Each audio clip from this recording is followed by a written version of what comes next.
Барлықтарыңызға сәлем. Бүгін сіздерге қазақтың ұлттық тағамдарының бірі сірне деп аталатын тағамның рецептімен бөлісетін боламын.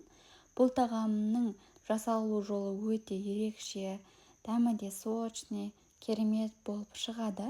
Ең алдымен қазақ тілді YouTube каналымның дамуына өз үлестеріңізді қосып, YouTube каналыма тіркеле кетіңіздер.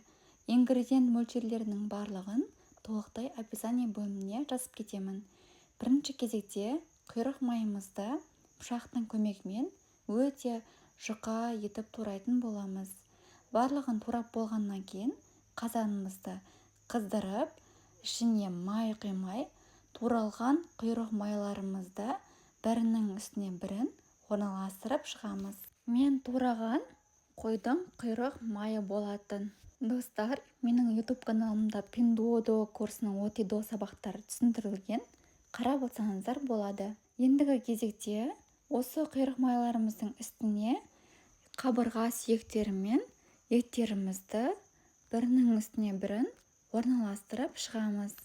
Сірне тағамына жылқының, сиырдың, қойдың еттерін қоссаңыздар да болады.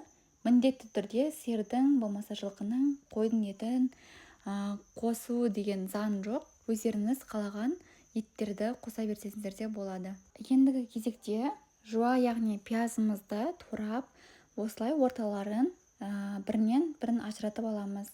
Туралған пияздарымызды еттің үстіне салып шығамыз. Достар, менің YouTube каналымда фастфудтың, түрлі тағамдардың, торт, пирогтардың рецепттері бар. Міндетті түрде тіркеліп қойды, ұмытпаңыздар. Ендігі кезекте қазанның крышкасын жауып, 15 минутқа қуырып аламыз, жақсылап. Сонда жаңағы құйрық майымыз еріп, суы шығады. Одан кейін астын пәсейтіп, 1,5-2 сағат көлемінде еттерімізді бұқтырып қоямыз. Оған дейін картоп пен сәбіздеріміздің сырттарын ашып, дәл видеода көрсетілгендей турап шығамыз. Көкөністерімізді турап жатқан кезде алдын ала печкамызды қыздырып аламыз. Туралған картоп пен сәбіздің үстіне өздеріңіздің қалауларыңыз бойынша дәмдеуіштер қоссаңыздар болады. Мен осындай сочный курица с чесноком деген приправаны, қытай тұзы, ас тұзы және де қызыл паприканы қостым. Достар, мен етті бөлек, картоп пен сәбізді бөлек және де сірненің қамырында бөлек пісіретін боламын.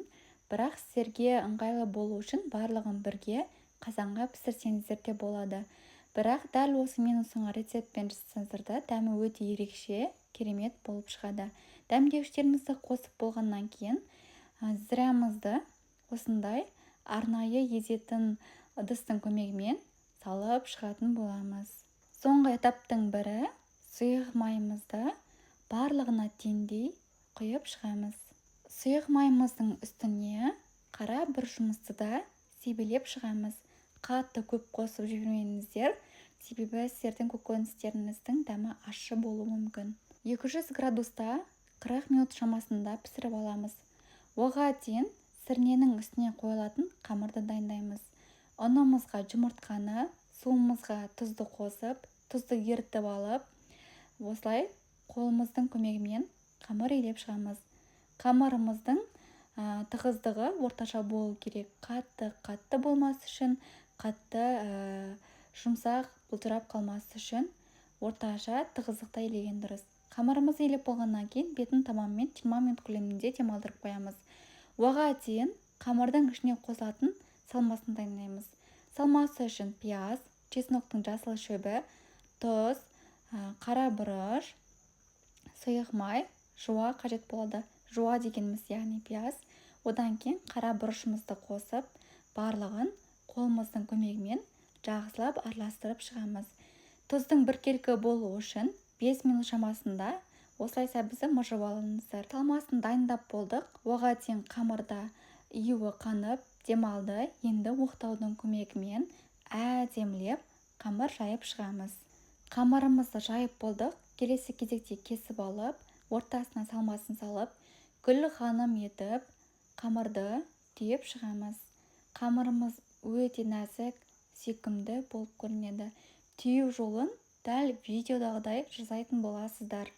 Сірненің оформлениесін, яғни сәнін келтіретін осы Гүл ханым. Қамырымызды бүгіп жатқан кезде мантаваркамыздың астына су құйып, қайнағанын күтпей-ақ, осы гүл мантыларды бүгіп болам дегенше жаңағы қойылған мантаварканың суы қайнап шығады.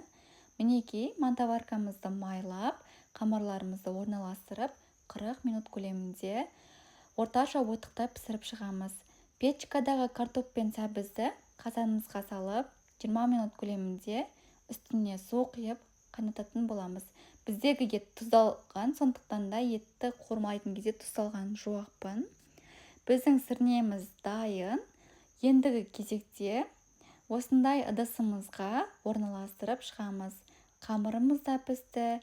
Мен сірненің бетіне сәндігі үшін қатырылған, яғни тоңазытқышта қатырылған укроптарды сеуіп шықтым. Мінекей, біздің әдемі, дәмді, сочный сірнеміз дайын болды. Сіздер де міндетті түрде жасап көріңіздер. Бізге аз болсын. Сіздер сірнені қалай жасайсыздар? Құпиялармен бөлісіп, комментарий бөліміне жаза кетіңіздер. Видеоңызға лайк басып, бағалап кетулеріңізді сұраймын.